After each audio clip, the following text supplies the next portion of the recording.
Bonjour. Bonjour et bienvenue à la première édition de ce webinaire co-animé par Nabil et par moi-même. Bonjour. Bonjour Sylvie. N'hésitez pas, alors ça c'est super Sylvie, n'hésitez pas à vous présenter dans la partie chat. Vous pouvez vous présenter, dire de quelle structure vous venez, quel est votre rôle au sein de la structure. Vous pouvez également, il y a d'autres onglets juste à côté, il y a un onglet questions sur lequel vous pouvez poser vos questions. On va attendre 3 minutes jusqu'à 12h05 avant de démarrer le webinaire pour les retardataires. J'espère que vous êtes équipés de votre sandwich parce que l'heure n'est pas la plus idéale, mais pour trouver un créneau, c'est pas le mieux avec cette fin d'année, fin de semestre plutôt. Donc bonjour Chloé, vous êtes chargée de développement pour l'association Partage Travail à Compiègne. Super. Génial, donc on a des ACI. Super. Bonjour Julien, bonjour Isabelle, bonjour Sébastien. Et bienvenue à ce premier webinaire. On attend encore 2 petites minutes avant de débuter. Alors, sachez que si vous souhaitez poser des questions, vous pouvez directement vous connecter. Alors, attendez, excusez-moi. Tu as bien ton micro ouvert? Oui. Ok, donc s'il y a des questions, les entendre. Vous pouvez monter sur scène. Donc le terme est un peu impressionnant, mais en gros, ça veut dire que votre image apparaîtra sur l'écran et que vous pourrez prendre la parole directement.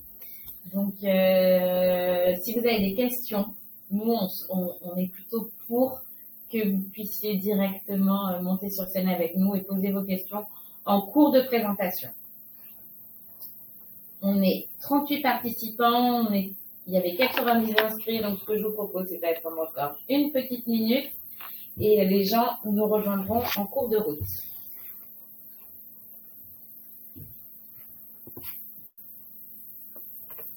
Bonjour à tous, bonjour Ludovic, bonjour Mélanie Bior, bonjour Bruno, de La Réunion, en direct de La Réunion, merci, vous nous apportez un peu de soleil parce qu'à Paris, il fait un temps catastrophique. Il doit être tôt là-bas, je pense. Il doit être tôt là-bas à La Réunion, donc vous êtes matinal. On atteint les 40 participants et il est bientôt 13h05, nous allons bientôt commencer.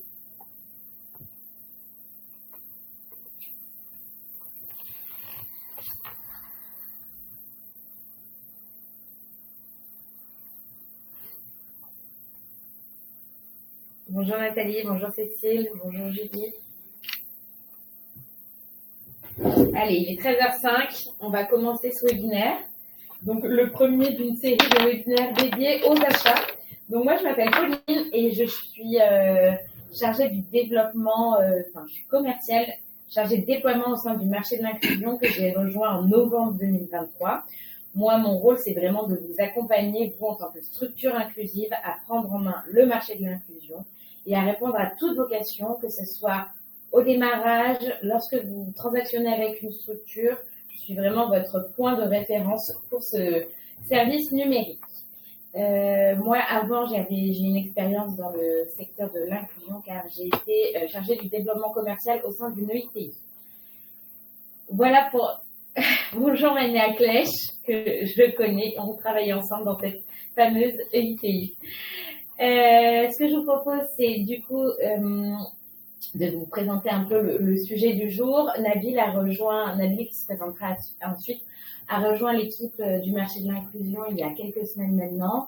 Et l'idée étant vraiment qu'il nous accompagne à comprendre cet écosystème qui n'est pas forcément à la portée de tous. Donc l'idée de ce premier webinaire, c'est de faire vraiment une phase introductive une phase introductive sur la fonction achat au sein d'une administration publique ou d'une entreprise privée. Et puis également, ensuite, il y a une deuxième session qui aura lieu au mois de juin, le 13 juin, qui aura comme objectif de vous adresser les conseils et les points de vigilance lorsque vous souhaitez répondre à un appel d'offres. Là, donc du coup, on a cette partie introductive et après, on a vraiment une partie, et moi, je compte sur vous, de regard croisé parce que j'ai souvent des retours de la part de structures qui ne comprennent pas le fonctionnement de la fonction achat, qui ne comprennent pas la complexité des appels d'offres, qui ne comprennent pas les délais. Donc, l'idée étant vraiment que Nabil soit là pour vous expliquer un peu comment ça se passe de l'autre côté. Donc, je passe la parole à Nabil. Moi, je suis là pour répondre par chat. Et puis, n'hésitez pas encore une fois à monter sur scène si vous souhaitez que l'on échange. Je vous souhaite un très bon séminaire.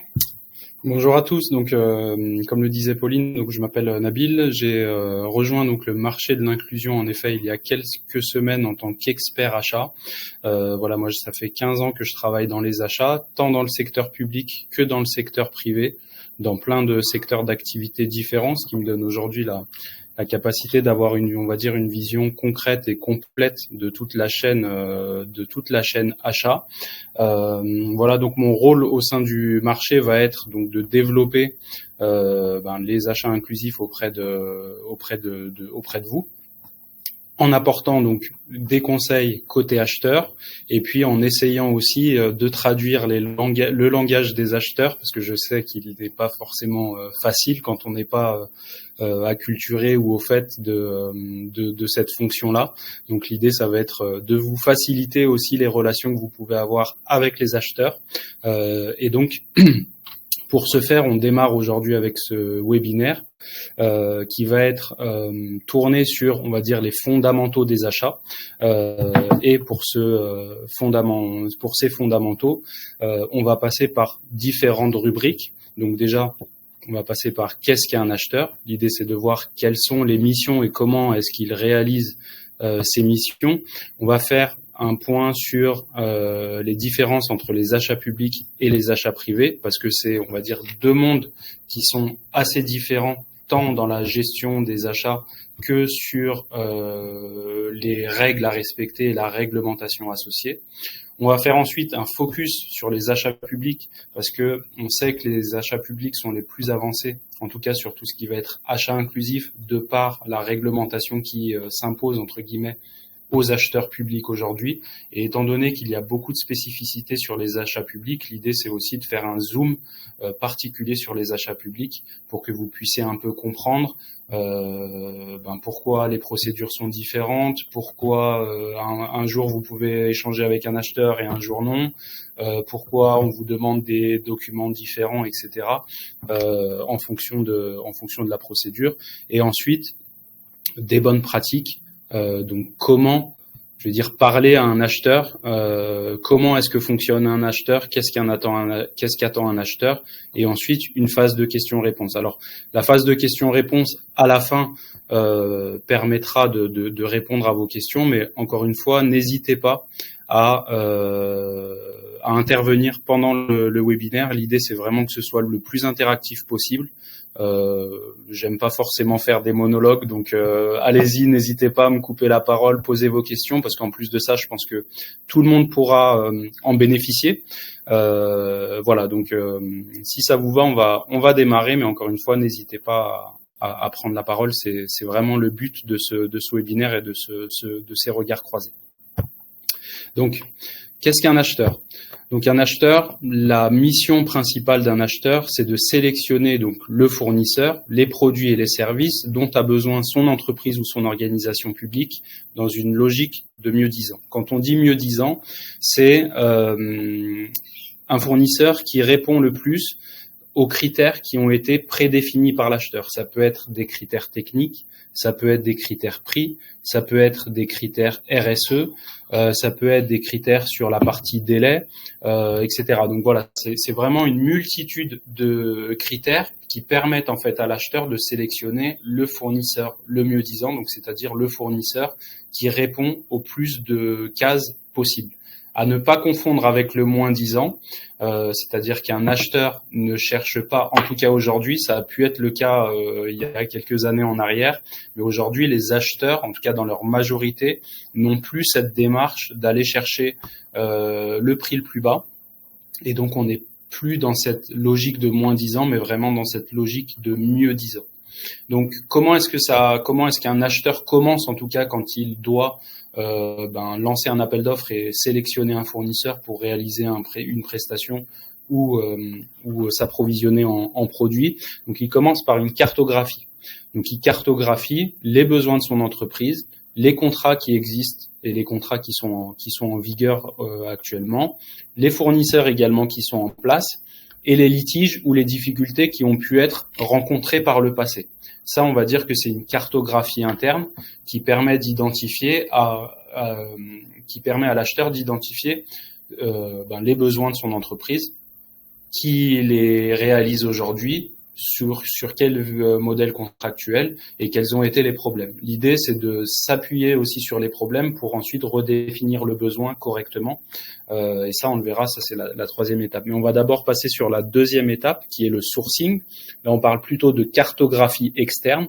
Donc, en fait, le sourcing, ça permet d'identifier les fournisseurs qui peuvent répondre aux besoins, potentiellement des fournisseurs alternatifs, des produits ou des services alternatifs ou des innovations, parce que l'idée aussi d'un acheteur, c'est de ne pas copier-coller à chaque fois ce qui a été fait par le passé. L'idée, c'est aussi de suivre les évolutions du marché, de suivre les innovations qui sont proposées par les fournisseurs et pourquoi pas aussi des business models alternatifs. Donc, je vous donne un exemple. Au lieu d'acheter un véhicule, maintenant, on a aussi la possibilité de les louer. Donc, avant, c'était uniquement un achat de véhicule. Maintenant, on a le choix entre un achat et une location. Donc, c'est là où on parle de business model alternatif avec des façons, en fait, de s'approvisionner qui sont différentes.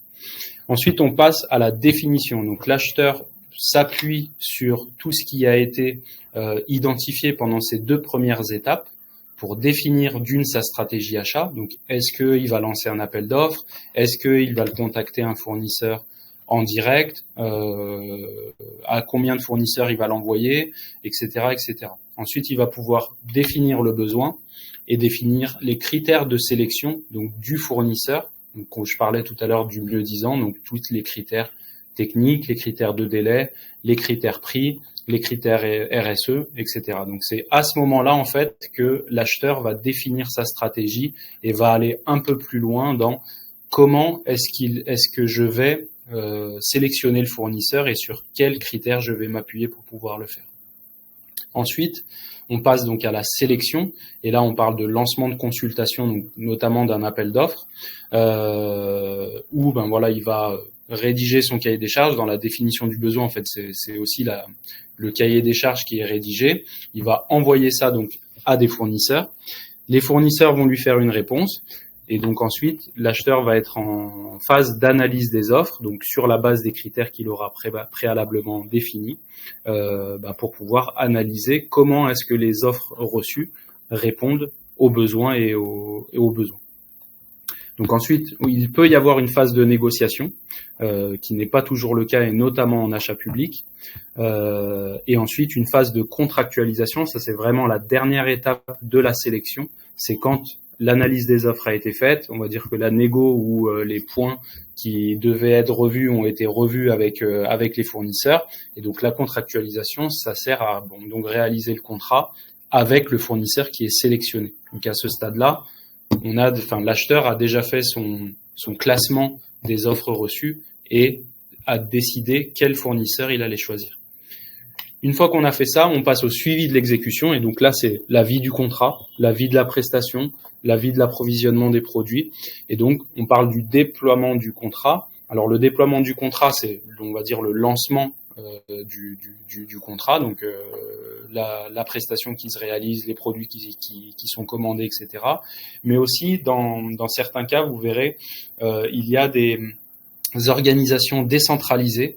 C'est-à-dire que l'acheteur, lui, s'occupe de sélectionner les fournisseurs, mais ensuite communique aux différents établissements de son organisation publique ou son entreprise les contrats qu'il a mis en œuvre pour qu'ils puissent être utilisés par les différents établissements. Ensuite, on a donc le suivi du respect du contrat. Là, c'est pour voir si toutes les exigences contractuelles sont bien respectées par le fournisseur. On parle du management aussi de la relation fournisseur. Alors, le management de la relation fournisseur, ce n'est pas que dans un sens. Ce n'est pas que l'acheteur qu'il fait des demandes à son fournisseur.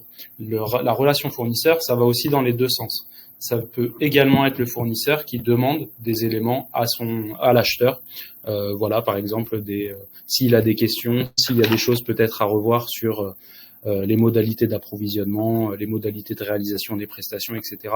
Vraiment, c'est le moment, en tout cas pour le fournisseur, de pouvoir échanger librement avec son acheteur. Et ensuite, la résolution des litiges. Admettons qu'un produit n'arrive pas au moment voulu. Là, voilà, on rentre dans une résolution de litige pour pouvoir identifier quelle est la cause de ce litige, mettre en place les actions qui sont nécessaires, et puis s'améliorer en fait de manière continue. Et ensuite, on revient à la partie cartographie, parce que en fait, toute la vie du contrat et même tout ce qui a été fait avant va servir en fait à redéfinir son besoin et à réidentifier en interne, en externe, et puis les forces en vigueur pour pouvoir relancer un nouveau besoin, un nouveau marché, etc. Ensuite, on passe aux différentes typologies d'acheteurs. On a d'un côté, entre guillemets, les professionnels des achats, on va dire que c'est ce que j'appelle les acheteurs, et d'un autre côté, les juristes marchés publics. Et les juristes marchés publics, en fait, vous ne les aurez que dans les achats publics. C'est on va dire une spécificité des achats publics. Je vais d'abord commencer par les professionnels des achats. Alors, vous allez avoir deux typologies d'acheteurs. Ce sont donc soit des personnes qui ont suivi une spécialisation achat dans une école de commerce, une école achat, une université, etc. Ou des personnes qui travaillaient plutôt sur un métier et qui sont devenus acheteurs parce qu'ils ont l'expertise technique du métier ou de la prestation ou du produit acheté. Et souvent, cette personne-là a la double casquette, c'est-à-dire acheteur, mais aussi prescripteur, c'est-à-dire celui qui est en charge de définition du besoin. Donc les orientations principales d'un professionnel des achats, encore une fois je mets des guillemets, ça va être l'optimisation des coûts. Alors quand je parle d'optimisation des coûts, c'est pas forcément de tirer les prix vers le bas, c'est aussi d'identifier la solution qui pourra répondre le mieux aux besoins avec le meilleur coût. Donc c'est pas forcément le moins cher, mais c'est vraiment dans une logique, comme je le disais tout à l'heure, de mieux-disant. Ensuite, son orientation principale, ça va être la sécurisation des relations, donc notamment avec les contrats, en mettant des exigences et en s'assurant que voilà, les relations vont être pérennes avec le fournisseur. La qualité des relations, et c'est là où je vous disais, il faut vraiment que ce soit dans les deux sens pour que les relations soient de qualité. Et ensuite, le respect des contrats et des attentes clients, ça fait aussi partie de de la sécurisation des relations. Ensuite, donc, on passe aux juristes marchés publics. Donc là, ce sont des personnes qui sont issues d'une formation juridique de la commande publique particulièrement. Et donc, eux, leur orientation principale, ça va être de s'assurer que les règles édictées par la commande publique soient respectées. Donc, les délais de remise des offres, le choix de la procédure, etc., etc. Donc, on va vraiment être sur cette vision, on va dire, juridique. Et après, dans différentes organisations, dans certaines organisations, vous allez avoir les deux qui vont travailler ensemble. Donc, il va y avoir un professionnel des achats et un juriste marché public qui vont travailler ensemble. Là, je parle d'orientation principale. Ça ne veut pas dire qu'il ne reste uniquement sur ça. L'acheteur, quand il est acheteur public, il fait attention aussi au respect de la commande publique, et inversement, le juriste marché public fait aussi attention à ce que l'achat soit correctement géré. Je passe aux parties prenantes. Donc il faut savoir que la fonction achat, c'est à mon sens la fonction la plus transverse d'une organisation, qu'elle soit publique ou qu'elle soit privée, parce qu'en fait les acheteurs travaillent avec énormément de personnes. Donc on en parlait tout à l'heure, c'est les acheteurs avec les prescripteurs. Ça, c'est vraiment le binôme le plus courant, c'est-à-dire que le prescripteur donc définit son besoin et l'acheteur définit la stratégie achat pour pouvoir répondre à ce besoin. Et c'est vraiment tout le temps un binôme qu'on retrouve très souvent. Ensuite, il y a la partie juridique. Donc là, on va être plutôt en lien avec un juriste pour pouvoir rédiger le contrat, s'assurer que le contrat soit en bonne et due forme, qu'il respecte la loi. Ensuite, donc les fournisseurs. donc pour pouvoir donc répondre aux besoins de l'entreprise, s'assurer aussi que les demandes du client sont accessibles et faisables. Nous aussi, enfin en tout cas les acheteurs ont aussi besoin des feedbacks des fournisseurs pour s'assurer qu'il n'ait pas une vision biaisée de leurs besoins ou de leur stratégie achat. Et ensuite, on passe sur les fonctions support. Donc là, ça va être notamment, par exemple, la finance pour tout ce qui va être délai de paiement, règlement de factures qui ont été réglées en retard, etc. Et après, les fonctions transverses. Quand je parle de fonctions transverses, en fait, c'est par exemple les directions RSE, les directions RH, etc., qui ont en fait des projets communs à l'entreprise où les acheteurs vont pouvoir intégrer un peu de leur spécialité et un peu de leur expertise dans ces projets transverses. Je ne sais pas si vous avez des questions Pour le moment, à ce stade. Nous n'avons pas de questions. Okay. Encore une fois, si vous avez des questions, vous pouvez les poser directement sur l'onglet questions ou monter sur scène pour nous rejoindre. Vous êtes les bienvenus. Et je te propose du coup de continuer. Yes. Donc on va passer aux différences entre achat public et achat privé. Donc comme je vous le disais, on a donc les deux mondes entre guillemets qui sont un peu séparés. Alors l'objectif de l'acheteur va être toujours le même, hein, qu'on soit dans les achats publics ou dans les achats privés. C'est vraiment le cadre qui va changer. Sur les achats publics, il y a vraiment le code de la commande publique qui régit et qui réglemente tous les droits et toutes les obligations qu'a un acheteur public vis-à-vis de ses achats.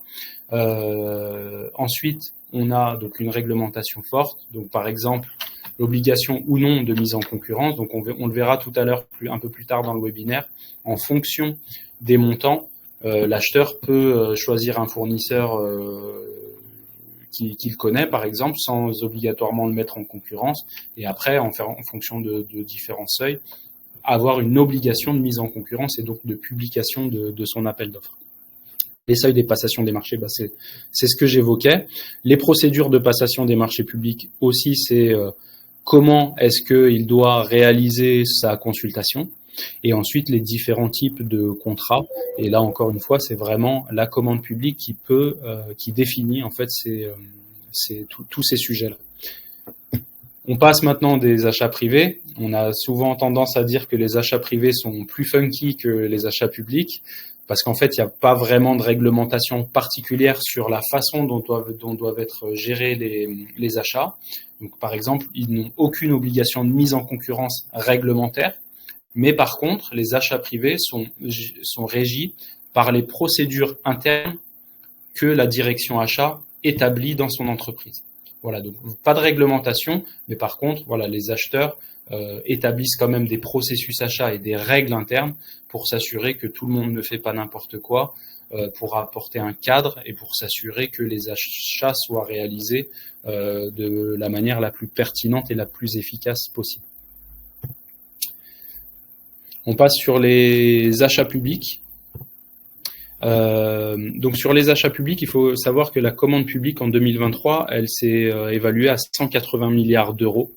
On a trois types de marchés dans les marchés publics. On a les services, les travaux et les fournitures.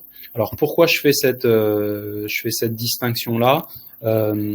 C'est parce que en fonction du type de marché, les seuils de passation des marchés publics vont être différents, mais ça on le verra sur la slide d'après.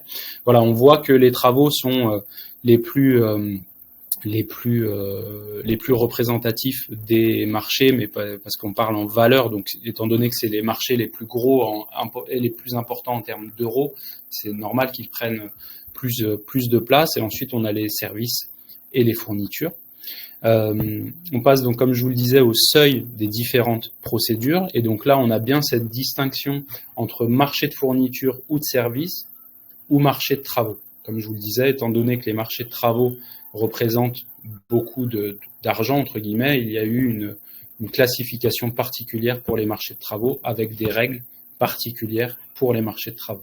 Donc là, on est sur ce qu'il faut retenir, c'est on va dire 3 niveaux de procédure, un marché de gré à gré, donc là inférieur à 40 000 € pour les fournitures ou services, ou inférieur à 100 000 pour les travaux. Donc là, c'est l'acheteur peut contacter n'importe quel fournisseur et lui confier, sans forcément le mettre en concurrence, son besoin. Donc là, on est vraiment dans un marché de gré à gré sans formalisme particulier. Ensuite, on passe au marché à procédure adaptée. Alors, je vous ai détaillé en fonction du type d'organisation publique, mais voilà, ce qu'il faut dire en fait en marché à procédure adaptée, donc en MAPA, c'est que les droits de l'acheteur sont plus importants. Donc, par exemple, la négociation est possible, les délais de remise des offres sont aussi plus flexibles, etc. Et ensuite, on passe en procédure formalisée. Et là, c'est vraiment, on va dire, les procédures les plus rigides et les plus strictes des marchés publics. Donc, par exemple, dans ces procédures formalisées, sauf quelques cas particuliers, mais on va pas forcément rentrer dans les détails parce que j'ai pas envie d'aller vraiment sur de la technique. Sur les procédures formalisées, par exemple, il n'y a pas de négociation. C'est-à-dire que le fournisseur envoie son offre et ensuite l'acheteur analyse. Et l'acheteur décide quel fournisseur il va sélectionner. Alors, il peut y avoir quelques échanges, notamment quand des offres sont un peu pas forcément claires ou que l'acheteur veut une précision, mais c'est pas tout le temps autorisé. Donc voilà. Donc quand c'est une procédure formalisée, il faut vraiment faire attention à être, on va dire, les plus pertinents et les plus et répondre au plus de choses possibles, en tout cas qui ont été listées dans l'appel d'offres. Je fais un zoom sur les procédures formalisées parce qu'il existe deux types d'appels d'offres. On parle des appels d'offres ouverts et des appels d'offres restreints. Là, en fait, pourquoi je fais ce focus, c'est aussi pour vous donner une visibilité sur qu'est-ce qu'on vous demande et peut-être vous expliquer aussi pourquoi à certains moments on vous demande des documents légaux et une offre et des fois on vous demande juste des documents légaux et ensuite, après, on vous demande d'envoyer une offre. Donc, en fait, un appel d'offres ouvert, c'est le moment où l'acheteur va envoyer son appel d'offres et c'est là où il va demander donc la partie candidature. Donc, la partie candidature, c'est tout ce qui est documents légaux, quel chiffre d'affaires a été réalisé, quelles sont les références clients, quel est le nombre de salariés, etc. Vraiment des documents légaux et l'offre en même temps. Donc, la réponse aux besoins sur la base des critères de sélection qui ont été définis et ce qui a été demandé par l'acheteur dans sa consultation. Donc, on est vraiment sur les deux ensemble, comparé à l'appel d'offres restreint, où en fait, on va d'abord être sur la partie candidature, donc les documents légaux, comme je vous le disais, et ensuite l'acheteur a la capacité en fait de shortlister, donc de définir une liste minimale en fait, enfin plus restreinte des fournisseurs qui ont déposé une candidature pour les inviter à déposer une offre. Et là, donc, on est dans l'offre, c'est-à-dire la réponse aux besoins. Comment est-ce que vous allez réaliser la prestation? Comment est-ce que vous allez fournir les produits? Comment est-ce que vous allez les fabriquer, etc., etc. Donc là, on rentre vraiment dans la partie technique de la réponse à la consultation. Et donc après ça, enfin à la réception des offres, l'acheteur analyse les offres sur la base des critères qui auront été définis dans sa consultation et il décide à qui il souhaite attribuer le marché. J'ai une petite question. Yes. De la part de Séverine qui demandait si une entreprise de droit privé ayant un contrat de mission de service public, elle est soumise à quelles règles? Bonne question. Ça, il faut que je me penche sur le sujet. En première réponse, je dirais qu'elle doit respecter la commande publique, étant donné que c'est une délégation de service public. Mais ce que je vous propose, c'est de garder la question et puis qu'on revienne vers vous à ce sujet pour être sûr que je vous dise pas de bêtises. Super. On passe aux bonnes pratiques. Là encore, on va dire quelques trucs et astuces pour mieux échanger avec un acheteur et pour vous donner aussi comment est-ce qu'un acheteur réfléchit. Donc déjà, le premier point, c'est de prendre contact avec lui si c'est autorisé par la procédure, comme on a vu auparavant. Quand on est sur une procédure formalisée, par exemple, vous n'avez pas cette possibilité-là, en tout cas, de rentrer en contact direct avec lui. Quand je parle d'entrer en contact direct avec lui, c'est mail, téléphone. Ça, c'est proscrit et ça, c'est pas possible. Donc, en tout cas, même sur le marché de l'inclusion, si vous recevez un sourcing inversé, si vous recevez une demande de devis, si vous recevez, un lien d'appel d'offres, si c'est pas une procédure formalisée, ce que je vous invite à faire, c'est vraiment de prendre contact avec l'acheteur, parce que l'acheteur a l'habitude des demandes entrantes. Il n'a pas cette habitude-là, sauf cas particulier, encore une fois, d'aller chercher, entre guillemets, les fournisseurs pour pouvoir répondre à son besoin. Pour vous donner une petite anecdote, je me suis basé sur j'ai fait des achats parce que j'ai testé la partie commerce, et quand j'ai vu qu'il fallait passer je ne sais combien d'appels pour pouvoir avoir un oui, je suis allé sur les achats pour éviter d'avoir en effet plutôt des demandes sortantes à faire. Donc je suis plutôt partisan moi des demandes entrantes. Donc voilà, mais les acheteurs aussi. Donc voilà, n'hésitez pas à prendre contact avec eux si c'est autorisé. Quand vous recevez un appel d'offres, il faut bien lire l'intégralité des documents, parce que ça va être le fil rouge en fait de votre réponse à l'appel d'offres. Ça va vous permettre d'identifier vraiment les points importants qui ont été identifiés par l'acheteur, et au moins de ne pas vous éparpiller entre guillemets, et puis aussi de vous essouffler à répondre à un appel d'offres sur lequel, par exemple, vous n'auriez pas forcément pu répondre, ou en tout cas toutes les réponses aux critères. Ensuite, une autre bonne pratique, c'est de profiter de la phase de questions-réponses. Donc dans les appels d'offres, il y a un délai de dépôt des questions par les candidats intéressés et une phase de réponse par l'acheteur. Donc vraiment, profitez de ce moment-là pour pouvoir poser toutes les questions que vous avez à l'acheteur, donc pour éclaircir tous les points nécessaires, mais aussi potentiellement faire remonter les incohérences, parce que dans un appel d'offres, surtout quand les appels d'offres sont assez importants, il peut y avoir des incohérences. Par exemple, dans le document A, il est écrit quelque chose, mais dans le document B, il est écrit totalement l'inverse. Et là, ça permet, durant cette phase de questions-réponses, de savoir et de demander à l'acheteur qu'est-ce qu'il faut prendre en compte. Est-ce que c'est le document A ou est-ce que c'est le document B? Et au moins, ça permet d'éclaircir et de résoudre les problématiques ou les incohérences que vous rencontreriez. Et en plus de ça, il faut savoir que la phase de questions-réponses bénéficie à tout le monde. C'est-à-dire que les questions sont posées, entre guillemets, publiquement, elles sont anonymes, c'est-à-dire que les autres fournisseurs ne verront pas que vous posez une question, mais en tout cas, ils verront votre question, et ensuite, l'acheteur répond, et la réponse est affichée pour tout le monde. Donc ça aussi, c'est, une mine d'or pour pouvoir mieux comprendre un besoin, pour pouvoir mieux y répondre. Donc vraiment, profiter de cette phase de questions-réponses. Ensuite, donc, la construction de l'offre, donc, comme je vous le disais, les éléments demandés par l'acheteur, et en vous basant aussi sur les critères de sélection des offres. Il faut savoir que, surtout sur les marchés publics, l'acheteur a l'obligation d'afficher les critères de sélection des offres et la pondération associée. Par exemple, le critère technique, donc par exemple le critère de réalisation de la prestation, ça va être 60%. Et ensuite, dans les sous-critères, par exemple, vous allez avoir le délai d'exécution, avec quels moyens vous allez réaliser la prestation, par exemple.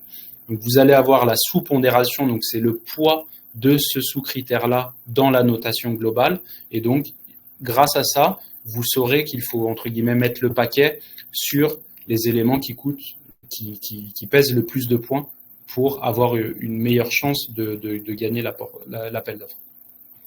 Ensuite, la forme de votre offre améliorera le fond. Pour l'avoir vécu, on reçoit des fois des réponses qui peuvent être bonnes sur le fond, mais la forme, en fait, rend flou le fond. C'est-à-dire qu'on ne trouve pas forcément les réponses aux questions, on ne trouve pas forcément les éléments qui vont nous permettre d'apprécier l'offre à sa juste valeur.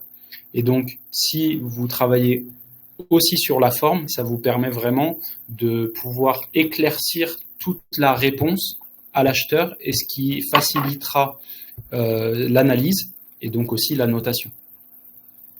Ensuite, dresser une checklist de tous les documents demandés par l'acheteur pour n'en oublier aucun. C'est ce que je vous disais, surtout dans les procédures formalisées. Ça peut être le cas aussi pour les marchés à procédure adaptée en fonction, j'allais dire, de la rigueur de l'acheteur, des rigueurs des fois qui peuvent être un peu trop rigoureuses.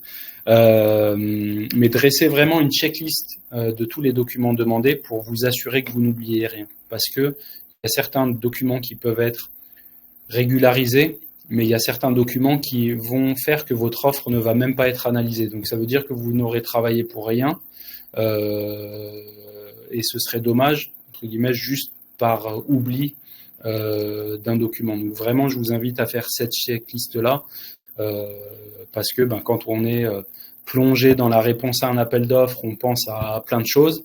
Mais du coup, cette checklist va au moins vous permettre de vous assurer que vous avez tout fourni. Et idéalement, renommer les documents avec le nom du document en fait. Parce que des fois, par exemple, on peut télécharger une pièce sur un espace numérique qui n'a pas forcément un nom très cohérent. Et du coup, essayer de la modifier le plus possible. En tout cas, pour, encore une fois, la forme améliorera le fond. C'est pour vraiment faciliter la vie de l'acheteur. Et même si, entre guillemets, il a pas le droit, mais ça se ressent dans la notation parce que c'est beaucoup plus facile d'apprécier une offre lisible qu'une offre illisible.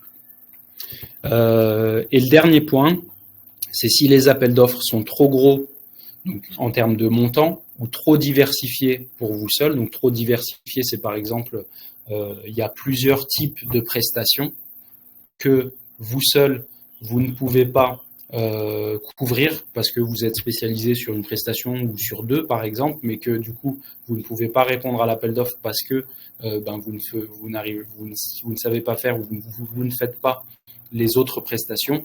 N'oubliez pas, vous avez la possibilité de constituer des groupements avec d'autres structures pour pouvoir répondre donc ensemble, donc de manière complémentaire tant sur les prestations ou sur les produits que vous pouvez fournir ou sur le niveau, le montant global du marché. Donc vraiment, ça c'est à mon sens quelque chose d'important à faire pour pouvoir répondre à des appels d'offres importants ou larges. Voilà, j'ai terminé ma présentation, en tout cas sur les fondamentaux. Voilà, j'espère que j'ai été le plus clair possible. N'hésitez pas, en tout cas, voilà, si vous avez des questions, s'il y a des sujets que vous souhaitez, qui n'étaient pas clairs ou que vous souhaitez éclaircir, n'hésitez pas. Excusez-moi. Merci beaucoup, Nadia, pour cette présentation. Donc, moi, j'ai une question de la part de Chloé qui demande si les appels d'offres trop gros, pour les appels d'offres trop gros, il est préférable de constituer un groupement avec d'autres structures plutôt que de répondre à un seul lot. Les deux sont possibles. Alors quand je parle, je me remets dessus, quand je parle d'appel d'offres, en effet, c'est une très bonne question et ça permet aussi de préciser mon point. En fait, il faut vraiment fonctionner lot par lot. C'est vrai qu'il peut y avoir un gros appel d'offres à loti, donc avec plusieurs lots, mais là je parlais plutôt en fait du lot parce qu'étant donné que le lot est un contrat à part entière, donc si vous pouvez répondre seul au lot, faites-le. Par contre, si sur un lot vous n'avez pas la capacité de répondre seul, constituez un groupement. Après, il existe aussi des appels d'offres qui ne sont pas à loti. Ça tend à disparaître parce que la réglementation pousse les acheteurs à allotir le plus possible leur marché. Mais par contre, si un appel d'offres n'est pas alloti et qu'en effet il est trop gros ou trop diversifié, n'hésitez pas à constituer un groupement. Donc pour répondre, si vous êtes capable de répondre à un lot ou un appel d'offres seul, vous pouvez répondre seul. Si l'appel d'offres ou le lot en question est trop gros ou trop diversifié, n'hésitez pas à constituer un groupement pour pouvoir y répondre. Super, c'est très clair. Merci Nabil. Sherazade demande comment on peut faire pour développer l'aspect commercial ou rendre attractif une offre. Alors, déjà, comme je vous le disais, la clarté. De deux, en fait, pour moi, l'attractivité d'une offre, ça va être l'offre qui répond aux problématiques de votre client. Donc ça, vous allez le retrouver dans le cahier des charges, où en fait, l'acheteur dépose son besoin. Et en fait, il faut vraiment que votre offre soit la plus pertinente et la plus adaptée aux besoins, comme si c'était un peu du sur-mesure, mais vraiment en fait reprendre les points, alors soit les points principaux ou les points de blocage ou de ce qu'on appelle les points de douleur qu'a un acheteur pour pouvoir répondre et tourner votre offre dans ce sens. Ok. Voilà. Très clair. Je ne sais pas si j'étais... Si les réponses de Nabil ne vous conviennent pas, vous n'hésitez pas. N'hésitez pas. Flora te demande si tu pourrais parler du DUM, document unique marché européen, c'est bien ça. Oui. Qui se substitue au formulaire DC1, DC2 et DC4. Alors pour être transparent, je connais pas spécialement le DUM, mais si vous voulez, ça c'est un bon point qu'on pourra, qu'on note, mais on pourra aussi faire un autre webinaire ou dans la newsletter, ou à voir comment est-ce qu'on peut vous donner la réponse, et vous en parler en tout cas plus pour pouvoir vous le présenter, vous indiquer le but, comment le remplir, etc. Mais pas de souci, on se note ce point et on vous fera un retour par rapport à ça. Le format reste à définir, mais on se le garde. Super, merci beaucoup. Emmanuel demande ce que signifie une procédure accélérée. Alors une procédure accélérée, c'est dans le cas de ce qu'on appelle d'urgence impérieuse, c'est-à-dire que il y a une réelle urgence entre guillemets qui peut mettre en difficulté une institution publique ou une organisation publique. Et en fait, il faut, comme je vous le disais, donc le code de la commande publique réglemente un certain nombre de sujets, et notamment les délais minimaux de remise des offres. Donc, c'est-à-dire qu'un acheteur n'a pas la capacité de réduire, d'aller en dessous du délai minimal de réponse des offres, sauf en cas d'urgence impérieuse. Et donc là, on rentre dans le cadre d'une procédure accélérée, mais qui est, à mon sens, exceptionnelle et qui doit vraiment répondre à une nécessité d'urgence. Mais bon, tout le monde met le curseur d'urgence un peu là où il veut, mais là, on est vraiment sur une urgence impérieuse, donc qui présente vraiment des, je vais dire entre guillemets, des dangers ou des impacts très forts pour l'organisation publique. Ok, super. Sherazade demande si tu as des conseils à leur donner pour améliorer le mémoire technique.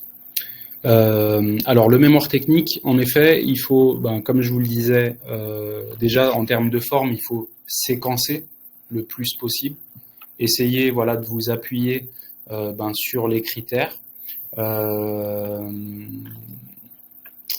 Et encore une fois, le mémoire technique doit répondre aux besoins et doit faciliter l'analyse des offres par l'acheteur. Par exemple, l'acheteur met un critère sur la partie technique de délai de réactivité par rapport aux demandes. Admettons, je prends une prestation de nettoyage. L'acheteur vous demande comment est-ce que vous allez prendre en compte ces demandes et en combien de temps vous allez pouvoir lui adresser une réponse. L'idée, c'est de dire, voilà comment est-ce qu'on est organisé pour la réception des réponses. Par exemple, on va créer une adresse mail générique pour ce contrat-là. Il va y avoir tant de personnes derrière cette adresse mail pour toujours s'assurer que votre besoin sera toujours pris en compte, etc. Dès qu'on aura réceptionné votre besoin, on vous enverra un accusé de réception. Suite à cet accusé de réception, on sera en capacité de vous fournir un devis, par exemple, en 2-3 jours, ou 48 heures, 72 heures, en fonction de vos capacités. Et ensuite, par exemple, le délai de démarrage des prestations sera maximum, par exemple, je sais pas, 1 semaine après la signature du devis, par exemple. Voilà, c'est vraiment, entre guillemets, tenir par la main l'acheteur pour lui montrer comment est-ce que vous allez répondre à ses besoins, comment est-ce que vous répondez à ses problématiques. Voilà, donc tant en termes d'outils techniques, tant en termes de ressources, tant en termes de délai. Voilà, plus vous serez, je vais dire, exhaustif sur ces pans-là et sur ces éléments-là, plus vous améliorez votre réponse technique. Et encore une fois, il faut éviter, je vais dire, de noyer les informations dans un mémoire technique. Des fois, on a des gros pavés dans les mémoires techniques. Donc, voilà, essayez vraiment de faire quelque chose, entre guillemets, de joli, mais en tout cas de lisible, pour faciliter la lecture et pour être sûr que votre valeur ajoutée, en fait, se retrouve facilement par l'acheteur dans votre réponse. Ok, c'est très clair. Donc, il faut être clair sur la forme et sur le fond. Exactement. Il y a Cécile qui nous fait une proposition, une suggestion d'un autre webinaire. Ça serait comment vendre ou susciter l'intérêt des acheteurs pour les prestations inclusives ou produits des établissements d'aide par le travail, ESAT, etc. Ok. Alors ça, c'est un très bon point. Ouais. Sachez, Cécile, qu'il y a toute une batterie de webinaires qui sont donnés depuis la fin de l'année dernière à raison de 2 fois par mois. Des webinaires par une acheteuse qui fait aussi partie du marché de l'inclusion qui s'appelle Coralie et qui présente les achats inclusifs aux acheteurs, qu'ils soient publics ou privés. Et pour vous donner un peu un ordre d'idée, aujourd'hui on a plus de 5500 acheteurs inscrits sur le marché de l'inclusion et ce chiffre ne cesse d'augmenter, notamment grâce à ces webinaires-là. Donc on note bien votre volonté de vous améliorer sur ce plan-là, mais sachez que c'est aussi un sujet qui est fait, bien pris en main, identifié au sein du marché de l'inclusion et directement auprès des acheteurs. Super. Est-ce qu'il y a d'autres questions? Je me permets juste de revenir sur un élément dont tu as parlé. Mm-hmm. Tu as parlé du sourcing inversé sur le marché de l'inclusion. Yes. Est-ce que ça vaudrait le coup que tu précises d'une part ce que ça veut dire qu'inverser, parce que habituellement on parle de sourcing, oui. Et pourquoi c'est important pour un acheteur de sourcer avant de lancer un appel d'offres? Alors, donc le sourcing inversé, c'est quand on parle de sourcing, en fait, c'est sourcing classique, c'est l'acheteur qui va aller chercher sur le marché qu'est-ce qui existe, quels sont les fournisseurs qui sont potentiellement capables de répondre à son besoin. Et donc là, on parle de sourcing inversé où en fait, l'acheteur, on va dire, dépose son besoin et ensuite c'est aux structures de dire qu'elles sont intéressées par ce besoin et donc qu'elles sont en capacité d'y répondre. Alors pourquoi un acheteur fait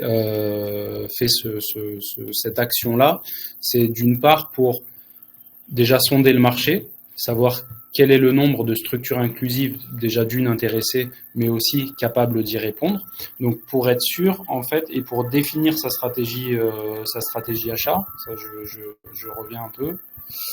On est ici donc sur le carré en bas à droite, donc sur la définition et de la stratégie achat du besoin et des critères de sélection grâce au sourcing.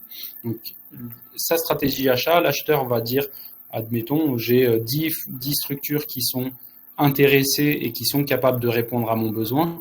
Donc là, je vais être en capacité, par exemple, de confier cet appel d'offres ou d'envoyer cet appel d'offres uniquement à des structures inclusives.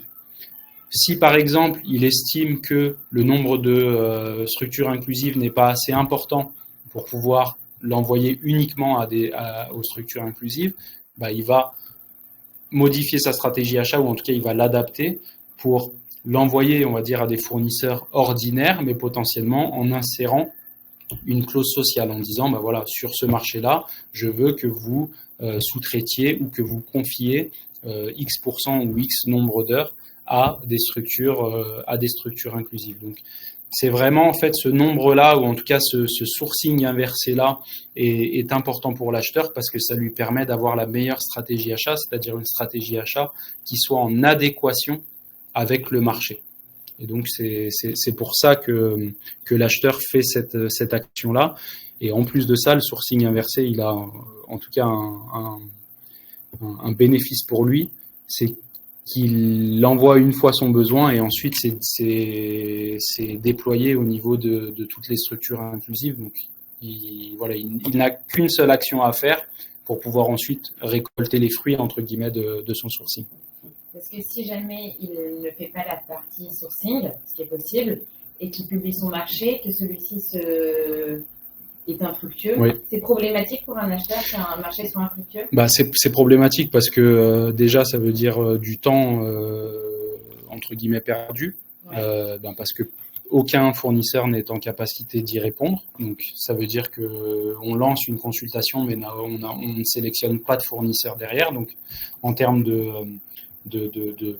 rentabilité, entre guillemets, il y a eu beaucoup de temps investi, beaucoup d'actions menées pour pas de résultat. Et donc, l'acheteur doit relancer son besoin parce que même si le marché est infructueux, le besoin est toujours d'actualité. Et donc, en plus de ça, ça peut mettre en difficulté son institution, son entreprise, son organisation publique, étant donné qu'il n'aura pas trouvé potentiellement un fournisseur dans les temps. Okay. Donc, c'est problématique pour... ouais. D'où l'importance de cliquer sur « Je suis intéressé » lorsque nous publions des sourcings inversés. Nous, ça nous permet de savoir quelles sont les structures qui vont éventuellement se positionner sur ce sourcing pour ensuite faire en sorte que l'appel d'offres ne soit pas infructueux côté acheteur. Parce que il faut savoir que lorsqu'un sourcing ou généralement un sourcing est publié sur le marché de l'inclusion, nous sommes en échange pas permanent mais très régulier avec l'acheteur et nous tenons au courant de l'évolution de l'intérêt manifesté par les structures inclusives. Sherazade demande au bout de combien de temps je peux relancer un acheteur? Est-ce que lorsque notre offre n'est pas retenue, l'acheteur doit nous transmettre une notification de rejet? Alors oui, il doit transmettre une notification de rejet.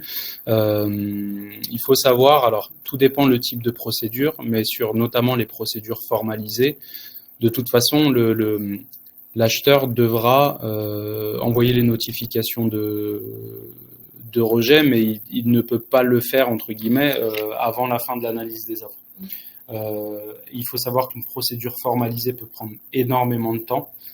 Pour ma part, mes procédures formalisées, j'ai déjà eu des procédures formalisées qui ont duré plus d'1 an et demi, parce que, comme on l'a vu, en fait, l'acheteur est au centre de plein de parties prenantes différentes, et il doit aussi arriver à embarquer les autres parties prenantes. Je pense notamment aux prescripteurs, parce que la plupart du temps, ce sont les prescripteurs qui réalisent les analyses des offres, et donc ça peut prendre énormément de temps. Donc ça, c'est pour la procédure formalisée.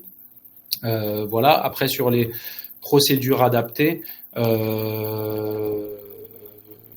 pouvez, je pense que vous pouvez relancer l'acheteur, je vais dire en adéquation avec la date prévisionnelle de démarrage des prestations ou du contrat. Normalement, ça c'est une donnée qui est fournie par l'acheteur soit dans son cahier des charges, soit dans les autres documents de la consultation. Donc je pense qu'il faut adapter vraiment cette relance par rapport à la date de démarrage ou à la date de réponse. Parce que normalement, en tout cas, c'est ce que je faisais. Après, les formalismes peuvent être différents en fonction des acheteurs, mais j'avais un planning, par exemple, avec les différentes étapes de la consultation et avec notamment une période, en tout cas, pour décision. Donc voilà, regardez un peu cette date-là ou cette période-là pour pouvoir fixer et planifier votre relance. Pour le moment, nous n'avons plus d'autres questions. Les participants enfants commencent à partir au Congo. Ok. Chloé te remercie. Merci à vous. Webinaire, pardon, très intuitif. Adeline nous dit à bientôt pour l'approfondissement de tous ces sujets-là. Avec grand plaisir. Vous pouvez compter sur nous. Vous pourrez retrouver l'ensemble de nos temps d'échange sur la newsletter que vous recevez chaque mois, chaque début de mois. Et puis par ailleurs, je vous ferai des invitations isolées par mail pour vous présenter les différents webinaires que nous aurons nous mettons en place. Donc je crois que c'est terminé. Progressivement, tout le monde nous salue. Donc on vous remercie beaucoup d'avoir été présents et d'avoir assisté à ce webinaire. S'il y a des dernières questions, sachez que nous on est là encore pendant 3 minutes et qu'on est tout à fait en capacité de pouvoir vous répondre. Pierre te remercie pour ces précieuses informations. Avec plaisir. Et puis j'espère que la prochaine fois, on aura quelqu'un qui montera sur scène.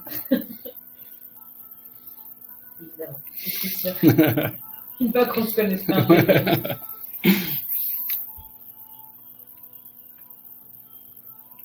Au revoir, bonne journée. Et sachez que nous restons à disposition sur le support du marché de l'inclusion. Si vous avez la moindre question, vous pouvez nous écrire. Vous avez également mon adresse mail pauline.desmoulins@beta.gouv.fr sur laquelle vous pouvez me poser toutes les questions. Je vous souhaite à tous une très bonne journée et je vous dis à très bientôt. Bonne journée, à bientôt. Au revoir.